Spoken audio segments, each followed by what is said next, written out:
શ્રી પ્રતાપરુદ્ર હનુમાનજી મહારાજના સાનિધ્યમાં અને દત્ત પરંપરામાં પ્રગટેલ તમામ ચેતનાઓનું પ્રગટ સ્વરૂપ એવા ભગવાન ઔદુંબરની છત્રછાયામાં અવધૂતિ આનંદના પારાયણ નિમિત્તે એના માધ્યમથી અવધૂતિ ગંગામાં માનસી સ્નાન કરવા માટે અત્રે ઉપસ્થિત સર્વે ભક્તોના હૃદયમાં બિરાજેલા ગુરુ મહારાજના ચરણમાં પ્રણામ. આ ભજન છે ને વિલંબિતમાં પણ ગવાય છે. હા કે બન જા અવધૂતા અવધૂતા બન જા અવધૂતા અવધૂતા શોક મોહ અતીતા શોક મોહ અતીતા બન જા અવધૂતા અવધૂતા બન જા અવધૂતા અવધૂતા. 208, 209, 210, 211, 12, 13, 14 બધા ભજનો એક જ આ રાગમાં ગવાયા છે. ભજન નંબર 210. આ ભજન કે છે આમાં બાપજી આપણને આજ્ઞા કરે છે, હે મનુષ્ય, હે મનવા, હરિભજના, હરિભજ હરિભજ અને કૂડ કપટ છોડીને હરિભજ. કૂડ અને કપટ આ છોડીને હરિને ભજવાના છે. આ શરીર ક્ષણભંગુર છે, ગમે ત્યારે નાશ પામશે. દેહી જે છે એને ધ્યાનમાં રાખ. મનમાં લાના એટલે દેહી એટલે શરીરમાં રહેનારો આત્મા, એને તું ધ્યાનમાં રાખ કે છે. કે ઘર ઘર જાકે અલગ જગાના, જેને ઘેર જઈએ ને એને ત્યાં ભગવાનની વાતો કરવી. અલગ જગાના એટલે કોઈને ઘેર ગયા હોઈએ ને, જ્યાં કોઈ મળે, ફોન પર મળે, રસ્તામાં મળે, કોઈને ઘેર ગયા હોય, ભગવાનની વાતો કરવી. અલગ જગાના એટલે પરમાત્માની જ વાતો કરવાની, બીજી કોઈ વાત જ નહીં. અને કુકર કુકર ભૂત ભગાના. કુકર એટલે નાસ્તિકતા. કોઈનામાં નાસ્તિકતા હોય તો દૂર કરવાની, ભક્તિના માર્ગે વાળવા. આપણું જીવન એવું હોવું જોઈએ કે આપણા સંપર્કમાં આવે ને એને ભક્તિ કરવાનું મન થવું જોઈએ. આપણને જોઈને ભક્તિનો પ્રેરણા થાય એવું જીવન હોવું જોઈએ. એનો અર્થ એવો, સબસે હિલમિલ જગમે રહેના. જો કેટલી સરસ શીખવાડે છે, બધાની જોડે હળી મળીને રહેવાનું, પણ મનનો સંગ છોડવાનો. મનથી કોઈની જોડે નહીં, હળી મળીને બધા જોડે રહેવાનું, પણ મનથી કોઈ જગ્યાએ બંધાવવાનું નહીં. મેં મેરા, આ મારું, હું, એ દ્વૈત ભાવ ભૂલી જવાનો અને અદ્વૈત રૂપી આત્માનો ધ્યાન કરવાનો. અદ્વૈત રૂપી આત્માનો ધ્યાન કરવાનું. ચંદન સમ નિષ્કાય જલા. શરીરને ચંદનની જેમ ઘસી નાખવાની. ચંદન ઘસાય તો બીજાને ઠંડક આપે, સુગંધ આપે. આપણે જિંદગી ઘસી નાખવાની શરીરને, બીજાને આનંદ આપવાનો અને જગમાં સુગંધ ફેલાના. અને શીતલ વચનામૃત ધારા છે. મુખમાં દેવા મીઠા વચનામૃત બોલવાના. એવું સરસ બોલવાનું કે દુખિયાના દુઃખ દૂર થઈ જાય. દુખિયાના દુઃખ મીઠાના. ભગવાને જીભ આપી છે તો એવું બોલવું કે સાંભળનારનું મન ડોલી ઉઠે, દિલ ડોલી ઉઠે. જીભનો કાતર તરીકે કે એના તરીકે ઉપયોગ નહીં કરવાનો. શીતલ વચનામૃત ધારા છે, દુખિયાના દુઃખ મીઠાના. અને મરકે અમૃત હોના સાઈ. જીવતા જ મરી જવાનું. જીવતા મરી જવાનું એટલે બધી ઈચ્છાઓ ખલાસ કરી નાખવાની મરતા પહેલાં. આયુષ બાકી હોય ને ઈચ્છાઓનો નાશ પામે ને તો મુક્તિ ગેરંટી. પણ ઈચ્છાઓ બાકી હોય ને આયુષ પૂરું થાય તો બીજો જન્મ ગેરંટી. મરકે અમૃત હોના સાઈ. આ જીવતા મરી જઈએ અને અમૃત થઈ જવાનું. અને જીવત સમાધિ લેના, એને જીવત સમાધિ કહેવાય. જીવતા હોય અને બધી ઈચ્છાનો નાશ પામે ને એણે જીવત સમાધિ લીધી કહેવાય. અને અનહદ બંસી મધુર બજાના. અનહદ બંસી એટલે સોહમ સોહમ સોહમ એ અનહદ બંસી, અથવા દત્ત દત્ત એ સોહમ બંસી એ મધુર બજાના. અને અનલ હક મુખ ગાના. અનલ હક એટલે હું બ્રહ્મ છું, ભગવાનનો છું, અવધૂતનો છું, દત્તનો છું. આ ભાવ મોડા પર સતત હોવો જોઈએ. અનલ હક મુખ ગાના. અહમ જલા કે અહંકારને બાળીને ભસ્મ બનાવવાની, શરીર ઉપર લગાડવાની. અને જમઘર અડંગ લગાના. અને યમરાજાને ઘેર તો જઈને બેહું, લે આવીને બેઠો, કર તારામાં તાકાત હોય તે. આટલું કરે ને યમરાજાને ઘેર પણ આમ હિંમતથી જઈ શકે. ત્રિગુણ ભેદ ત્રિશુલ પકડ કે. 3 ગુણ જે છે ને, સત્વગુણ, રજોગુણ, તમોગુણ, એનો ભેદ એ રૂપી ત્રિશુળ હાથમાં લેવાનું. યમરાજાને ઘેર જવું હોય તો શું કરવાનું? ત્રિશુળ હાથમાં લઈને જવાનું. કયું ત્રિશુળ? સત્વગુણ, રજોગુણ, તમોગુણને પકડ્યા છે. મહાદેવજીના હાથમાં ત્રિશુળ છે ને, દત્ત ભગવાનના હાથમાં ત્રિશુળ છે. એનો અર્થ શું? સત્વગુણ, રજોગુણ, તમોગુણને એમણે કાબૂમાં રાખ્યા છે. હાથમાં ત્રિશુળ છે એનો અર્થ એવો થાય છે, એમણે સત્વગુણ, રજોગુણ, તમોગુણને કાબૂમાં રાખ્યા છે. અને એમના ચરણનો આશ્રય કરનારના સત્વગુણ રજોગુણ તમોગુણનો નાશ કરે છે. સત્વગુણ રજોગુણ ને તમોગુણ આ 3 ગુણને એમણે કાબૂમાં રાખ્યા છે. ભગવાનને ત્રિશૂળ પકડે છે અને આમના ચરણનો આશ્રય કરે એના 3 ગુણનો વિનાશ કરે છે.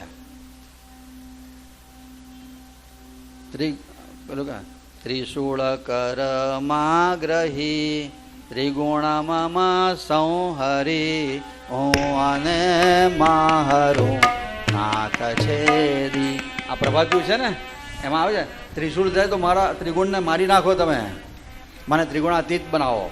ત્રિગુણાતીત એટલે અત્રી એ બનાવો અને રંગાગમન મીટાના અને આવાગમન મટાઈ દેવાનું, જન્મ મરણના ત્રાસમાંથી છૂટી જવાનું. આટલું કરીએ ને આમાં લખ્યું છે એટલું, એટલે જન્મ મરણના ત્રાસમાંથી મુક્તિ મળે.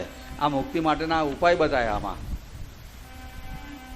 અને આજ્ઞા કરી આપણને કે મનવા હરિ ભજવાના અને જોડે જોડે એની નીચે બધી પરેજી બતાવી, આવી પરેજી પાડવાની અને ઉપર કીધું કે હરિનું સ્મરણ કરવાનું. બસ દવા બતાવી અને પરેજી બતાવી દીધી આ ભજનમાં.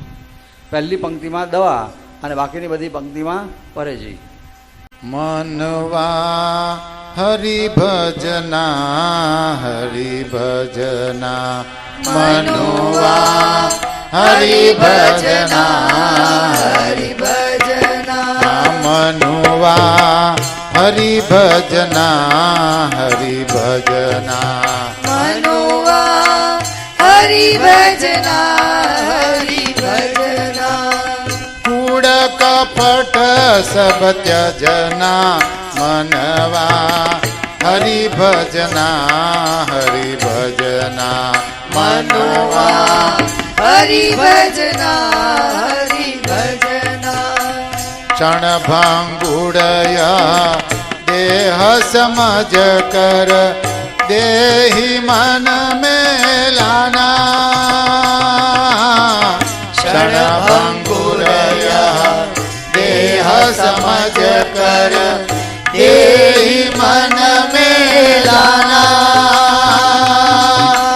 ઘર ઘર જાકે અલખ જગાના ઘર ઘર જાકે અલખ જગાના કુકર ભૂત ભગાના મનવા હરિભજના હરિભજના મનવા હરિભજના હરિભજના सबसे हिल मिल जग में रहना मन का संग छुड़ाना सबसे हिल मिल जग में रहना मन का संग छुड़ाना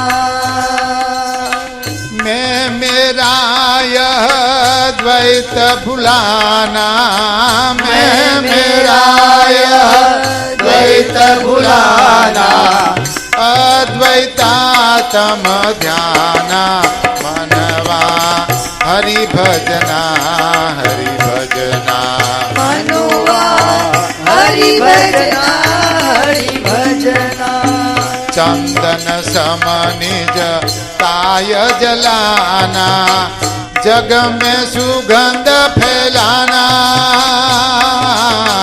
चंदन सम निज काय जलाना जग में सुगंध फैलाना शीतल वचना मृत धारा છે शीतल वचना मृत धारा છે दुखियन दुख मिटाना मनवा हरिभजना हरिभजना मनुआ हरिभजना हरिभजना मर के अमृत होना साई जीवत समाधि लेना मर के अमृत होना साई जीवत समाधि लेना अनहद बंसी मधुर बजाना अनहद बंसी मधुर बजाना अनलहक मुख गाना मनवा हरि भजना मनवा हरि भजना हरि भजना अलख जगा अहमदला के भस्मी धरना जमघर अडंग लगाना अहम जला के भस्मी धरना जमघर अडंग लगाना त्रिगुण भेद त्रिशूल पकड़ के त्रिगुण भेद त्रिशूल पकड़ के रंग गमन मिटाना मनवा हरि भजना मनवा हरि भजना हरि भजना कूड़ कपट सब त्यजना कूड़ कपट सब त्यजना मनवा हरि भजना मनवा हरि भजना अवधूत चिंतन श्री गुरुदेव दत्त।